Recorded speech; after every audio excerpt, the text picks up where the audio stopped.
Toda época se encuentra marcada por cierta ignorancia, aunque con distintos matices. Y esto se debe en gran medida a que hay formas de relación con el conocimiento que van cambiando con cada generación y que se construyen tanto colectiva como individualmente. Teniendo esto en cuenta y contemplando el panorama actual caracterizado por los profundos cambios en la naturaleza de lo que se supone que sabíamos, evaluaremos el concepto de ignorancia vigente. La humanidad ha fantaseado con la idea de borrar partes de la realidad que nos resultan insoportables. Lo hemos visto incluso en la ficción, desde episodios de Los Simpson, donde Homero se hace más tonto para ser feliz, hasta capítulos de Black Mirror, donde la tecnología permite borrar recuerdos que son dolorosos. El psicoanalista Jacques Lacan lo llamaba pasión por la ignorancia, esa resistencia feroz a descubrir el verdadero origen de nuestro sufrimiento, incluso cuando supuestamente buscamos la verdad.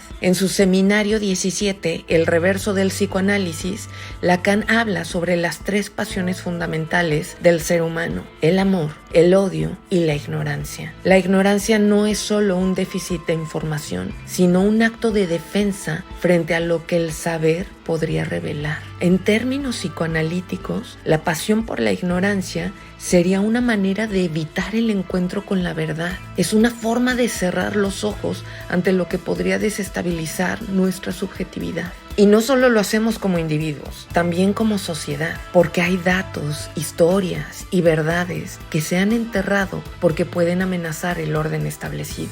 Michel Foucault hablaba de la relación entre conocimiento y poder, pero hoy deberíamos hablar igual de la relación entre ignorancia y poder. Así que bienvenidos al tema de hoy con el libro Pasión por la ignorancia, de Renata Salecl, quien es una filósofa, socióloga y teórica jurídica eslovena. Es reconocida por su trabajo en psicoanálisis, teoría crítica, criminología y filosofía política. Sus investigaciones se centran en temas como el miedo, la ideología, la toma de decisiones y la sociedad de consumo. Dicho esto, mi nombre es Diana Fuentes y les doy la bienvenida a un episodio más de Cosita Seria. Comenzamos.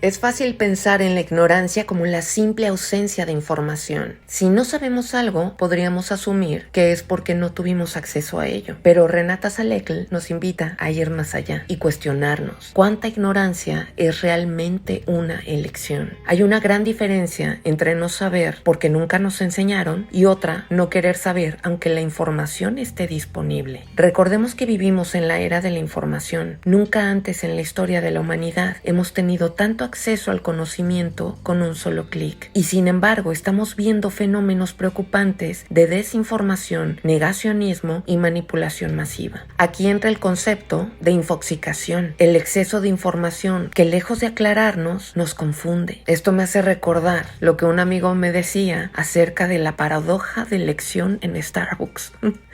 Él decía, de un café simple acabas con una crisis existencial, porque antes pedir un café era cuestión de segundos. Hoy con tantas opciones puedes quedarte en el mostrador pensando, quiero un latte de avena con caramelo sin azúcar y crema batida, o mejor me pido un venti ice caramel macchiato con leche de almendra, extra shot de expreso, jarabe de vainilla sin azúcar y crema batida con un toque de canela en polvo.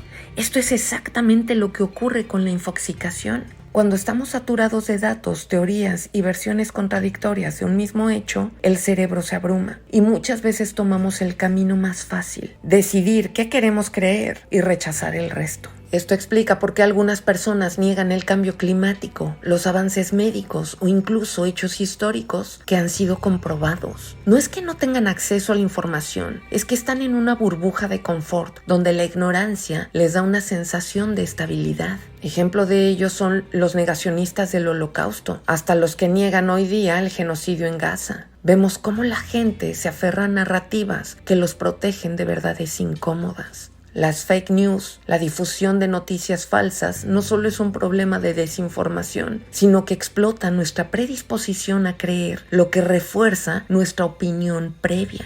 Toda la infoxicación en redes sociales, consumimos tanto contenido que dejamos de discernir qué es real y qué no. Nos volvemos vulnerables a la manipulación y en algunos casos preferimos alejarnos del conocimiento en lugar de enfrentarnos a nuestra propia ignorancia. ¿Y por qué lo hacemos? ¿Por qué alguien preferiría no saber?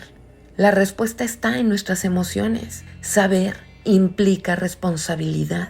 Si reconozco que el cambio climático es real, entonces tengo que hacer algo al respecto. Si acepto que los alimentos procesados son dañinos, tengo que cambiar mi dieta. Si enfrento una verdad incómoda sobre mi historia personal, debo cuestionarme mis creencias. La ignorancia, en muchas ocasiones, es un refugio emocional, un mecanismo de defensa que nos protege de la angustia de enfrentarnos a aquello que nos incomoda. Entonces, ¿somos víctimas de la ignorancia o cómplices de ella?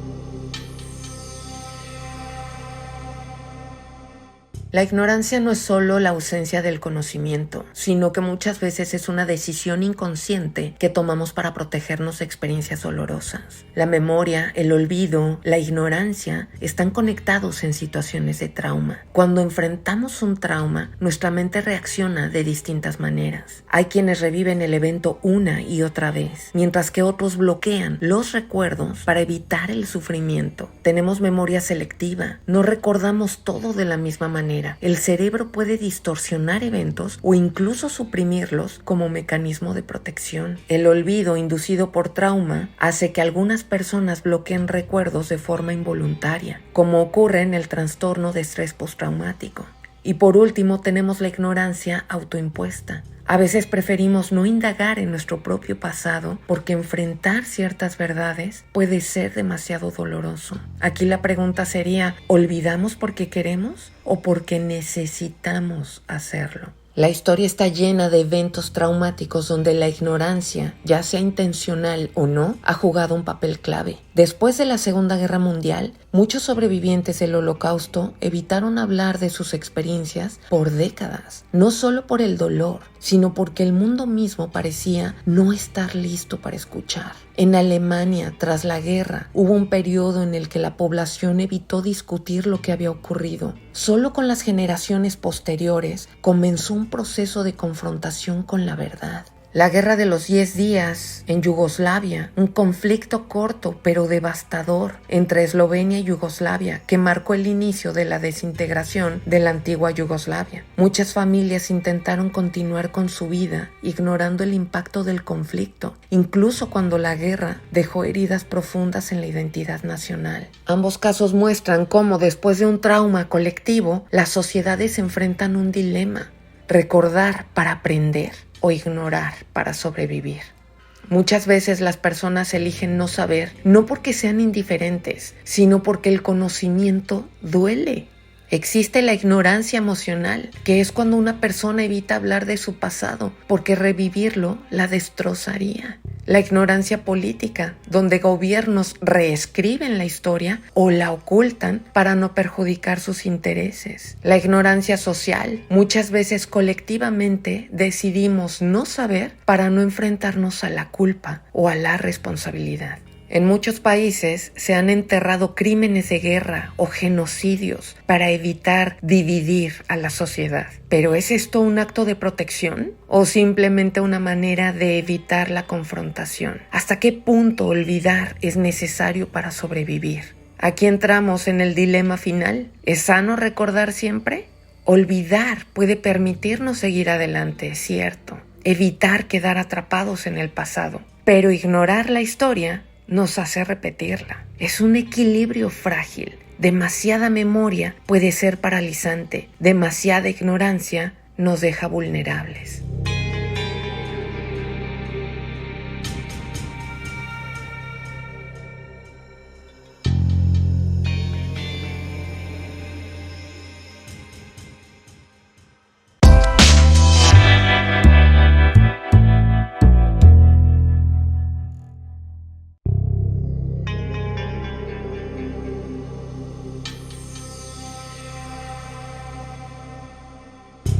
La filósofa Anne Kervin categorizó la ignorancia en 6 formas. Lo que sabemos, que no sabemos. Lo que no sabemos, que no sabemos.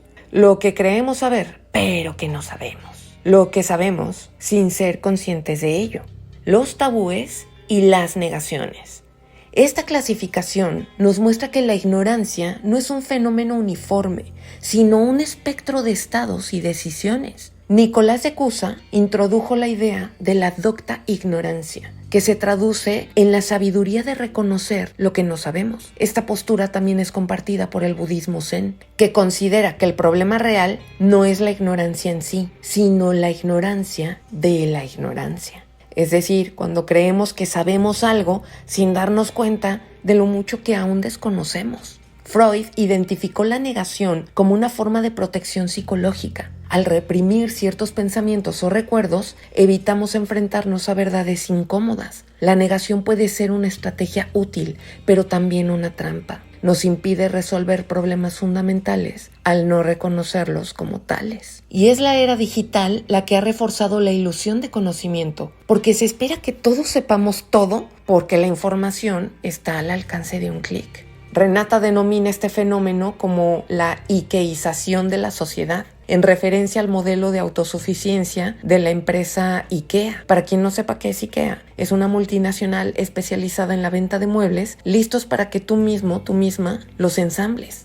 Así que en esta sociedad se nos insta a ser expertos en todo, desde arreglos domésticos hasta autodiagnóstico médico, lo que genera una aversión a admitir nuestra ignorancia. Y esta mentalidad ha erosionado la confianza en los expertos. En un mundo donde todos pueden opinar sobre todo, la autoridad del conocimiento se ha visto debilitada. A su vez, los expertos han contribuido a esta crisis al mostrarse renuentes a admitir errores o incertidumbre. Las paranoias y fantasías en torno a la genética han crecido exponencialmente. Hoy en día existe una fascinación casi obsesiva por descifrar lo que nuestro ADN dice sobre nosotros, desde predisposiciones a enfermedades hasta rasgos de personalidad. Esta obsesión no solo alimenta promesas de optimización como elegir la mejor dieta según tu genética o prever de enfermedades antes de que aparezcan, sino que también genera un falso sentido de control sobre lo incontrolable. Sin embargo, en este afán por buscar respuestas absolutas, se ignora un pequeño concepto clave, la epigenética, porque no todo está escrito en los genes. Factores ambientales, hábitos de vida e incluso nuestras relaciones interpersonales influyen en cómo se expresan o se silencian ciertos genes. Pero en lugar de enfocarnos en estas dinámicas complejas, preferimos la idea simplificada de que un test genético nos dirá exactamente quiénes somos y qué destino nos espera. La tecnología ha transformado nuestra relación con el conocimiento y la ignorancia. Nos brinda acceso ilimitado a la información, pero reduce nuestra tolerancia a la incertidumbre. Ante la menor duda, buscamos respuestas inmediatas en Internet, cayendo en un ciclo de distracciones perpetua. Así, en lugar de potenciar nuestro conocimiento, la tecnología nos atrapa en una paradoja. A más información, menos comprensión.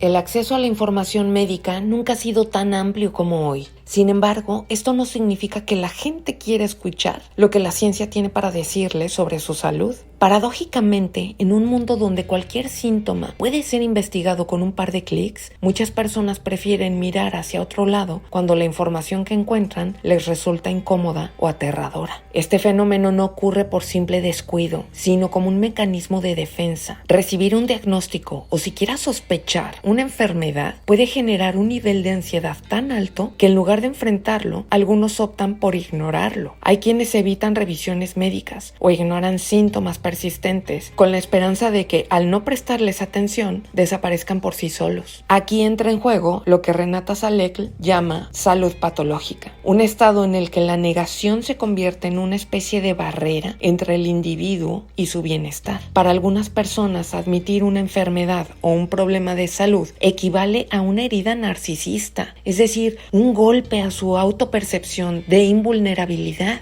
En estos casos, el orgullo, el miedo o la simple aversión a sentirse frágiles los lleva a minimizar señales de alarma, a veces con consecuencias irreversibles. Así, aunque la información está al alcance de todos, su impacto depende de algo más profundo, la disposición de aceptarla y actuar en consecuencia. La ignorancia no siempre es una falta de información, sino una elección consciente o inconsciente de no saber. El acceso al conocimiento médico está ahí, disponible, pero muchas personas lo evitan porque enfrentarlo les genera angustia. No es que no puedan saber, es que eligen no saber. Este tipo de ignorancia estratégica se convierte en un mecanismo de autopreservación. Al ignorar síntomas o minimizar señales de alerta, algunas personas protegen su estabilidad emocional en el corto plazo, aunque a largo plazo puedan poner en riesgo su bienestar. Es una forma de negación que se vuelve parte de su realidad. El fenómeno de la salud patológica es un ejemplo claro de cómo la ignorancia puede ser voluntaria. Por otro lado, en el amor, cierta dosis de desconocimiento es clave para la idealización, porque pues nadie se anda ahí enamorando de otro, conociendo cada uno de sus efectos desde el inicio. La ignorancia selectiva permite que el deseo se mantenga vivo, que podamos admirar y proyectar en el otro aquello que queremos ver. Lo mismo ocurre con el odio. Muchas veces odiamos desde una distancia que impide conocer realmente al otro. Nos bastamos con fragmentos de información, con prejuicios, con simplificaciones, porque si profundizáramos demasiado, el odio perdería fuerza, se matizaría con comprensión. Las redes sociales exacerban esta dinámica, porque la información que elegimos compartir sobre nosotros mismos es en gran medida una construcción diseñada para encajar en las expectativas ajenas. Mostramos una versión tuneada de nuestra vida, lo que alimenta idealizaciones en quienes nos observan a la distancia, pero también genera desencantamiento cuando la imagen creada en redes no coincide con la realidad. Es entonces cuando las relaciones pueden colapsar. La ignorancia, ya sea voluntaria o involuntaria, modula nuestras emociones y nuestras relaciones con los demás, determinando qué vemos, qué ignoramos y cómo interpretamos a quienes nos rodean.